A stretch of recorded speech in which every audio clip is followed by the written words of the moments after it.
Hello and welcome to Hug in the Snug, where today I'm joined by Professor Tom Stephenson from Cranfield University, and you are a professor in water sciences. Yeah.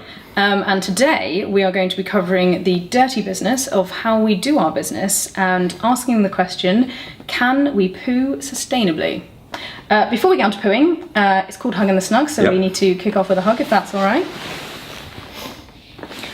So, on to pooing. What happens at the moment, and what about it isn't sustainable? Well, at the moment, obviously, in most developed countries, we flush it away so that it's out of sight, out of mind. We normally use an awful lot of water to do that. In the UK, for example, it's about 160 litres per person per day, and a third of that is used for flushing the toilet. And that water's drinking water, so it's good enough quality to drink. It doesn't need to be. So that's the first bit that's perhaps not as sustainable as it should be. And then most of the time goes down a pipe, a sewer, and hopefully goes to a treatment works where all of the pollutants are removed before it's returned to the environment. So is that sustainable? You could argue that history of public health shown that it's sort of helped create a healthier population. So it's pretty efficient from that point of view, and effective waterborne sanitation.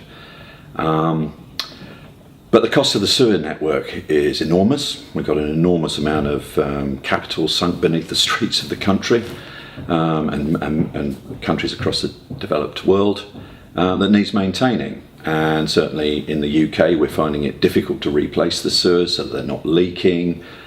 We also use the sewers not just for taking away the poo, we use it for storm drainage as well. So every time it rains, we have what are called combined sewers. So you end up diluting what's in there. So you're taking rainwater that maybe isn't particularly polluted, and then you're mixing it with sewage. And then that's difficult to treat because you're overloading work. So that's not necessarily that sustainable. And then when you get to the treatment works itself, again, you've got a lot of cost, concrete tanks, technology, power usage. We use an awful lot of electricity to treat wastewater overall. We might have to be pumping it before it's discharged to the environment. And obviously the level of treatment that's demanded. I mean, modern legislation is demanded sort of ever better treatment. So the cost of removing nutrients such as phosphorus and ammonia, nitrogen, has increased the energy usage, and therefore arguably made the processes less sustainable. But of course we want to make sure that the environment is kept clean. Okay, so if we were to look to a magical sustainable future, we're trying to find a way to deal with our poo problem, not using as much fresh water, which is a scarce resource, in a way that's going to be affordable to put in place, in a way that still does the job, so keeps people healthy, that isn't damaging the environment and isn't using more energy than it needs to. That's what we're trying to achieve. Okay. Would you say that kind of sums up some of the key points? Yeah, I think it does. Spot on that. What we might want to do is not just use less water, but use no water at all. Great. We aim high. Let's aim high. Yeah. So if we start there, you might want to. You can have composting toilets that are dry toilets that don't involve any water flushing. But actually, they're quite. My personal view is the acceptability of them is not particularly great. Because then you end up with some kind of pit with the poo in it, and it's just not a very nice thing to have in your house. But if we just go to perhaps you can separate the urine from the poo as well, so that you would use less water, maybe recycle the urine, possibility, or just use less water overall. I mean, we use a lot more low flush toilets than we ever used to. Waterless urinals as well, and they're all pretty good. But I think that we've already got the infrastructure, so I take a slightly dystopian view of the future, that we will still have waterborne sanitation, because again, history's shown it's been very effective and it's very accepted by people. But we will use less water. So that means that the technologies will perhaps change at the end of that pipe, and we might be able to recover more of the resources. So I think that's where we will go to. In the home itself, we might separate grey water. So grey water is the water that would come from baths, showers and so on, and reuse that in situ. But that does come at a price, and I'm not sure that we've really worked out technologies that may mean that it's safe to do so in the home. We'd be responsible for the quality of that in each of our own homes. I don't think there's necessarily a great issue with public health there, but it has to be a greater risk than just flushing everything away. So that's a possibility. But my personal view is that we will use less, and we might have better technologies at the end of the pipe to deal with. At the end point that we're going to be looking at greater reuse. I mean, current technologies for wastewater treatment, really you're going to remove the solid matter, so you might have screens and grit removal, some cracking processes there.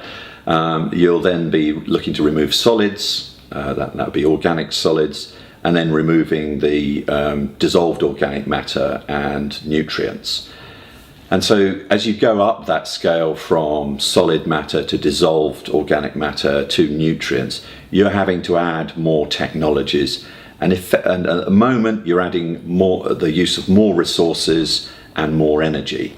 Now, I think that the new paradigm is the sewage works as a resource factory. One example would be phosphates. We're running out of phosphate rock as a source for fertilizers. There's quite a lot of phosphate in wastewater, and we need to remove it before discharge to the environment because it's a pollutant. So we now have processes available. There are some already commercialized that would capture the phosphate, perhaps as a chemical called struvite is one example, and then you can reformulate that and use that in fertilizers. We also have the ability now to remove ammonia directly, which again could be reused in fertilizers.